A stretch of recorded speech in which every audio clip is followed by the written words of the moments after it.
Pagbasa sa Aklat ng Kawikaan, Kabanata 13, Talata 1 hanggang 25.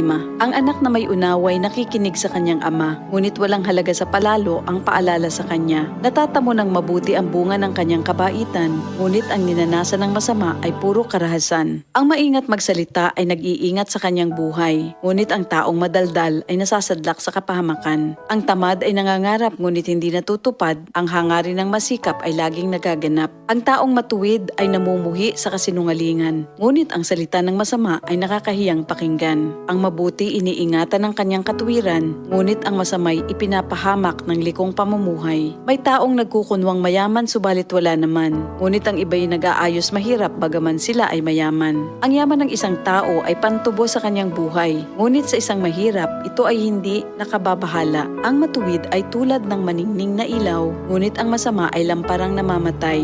Ang kapalaluan ay nagbubunga ng kaguluhan, ngunit ang pakikinig sa payo ay nagbabadya ng karunungan. Ang kayamanang tinamo sa daya ay madaling nawawala, ngunit ang kayamanang pinaghirapan ay pinagpapala. Ang matagal na paghihintay ay nagpapahina ng kalooban, ngunit ang pangarap na natupad ay may dulot na kasiyahan. Ang nagwawalang bahala sa payo ay hahantong sa sariling kapahamakan, ngunit ang nagpapahalaga sa utos ay gagantimpalaan. Ang mga turo ng matalino ay bukal ng buhay. Ito ay maglalayo sa bitag ng kamatayan. Ang katalinuhan ay umaani ng paggalang, ngunit ang kataksilan ay naghahatid sa kapahamakan.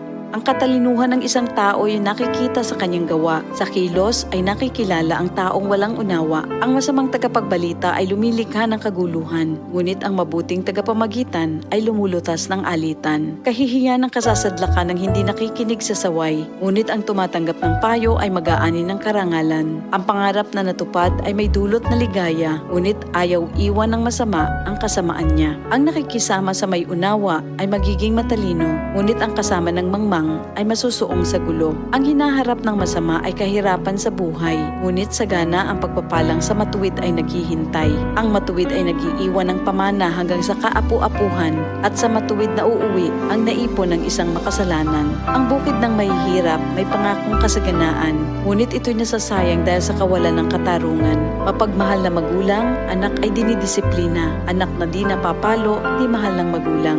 Ang matuwid ay sagana sa lahat ng kailangan, ngunit ang masama ay palagi namang nagkukulang. Ito ang salita ng Diyos.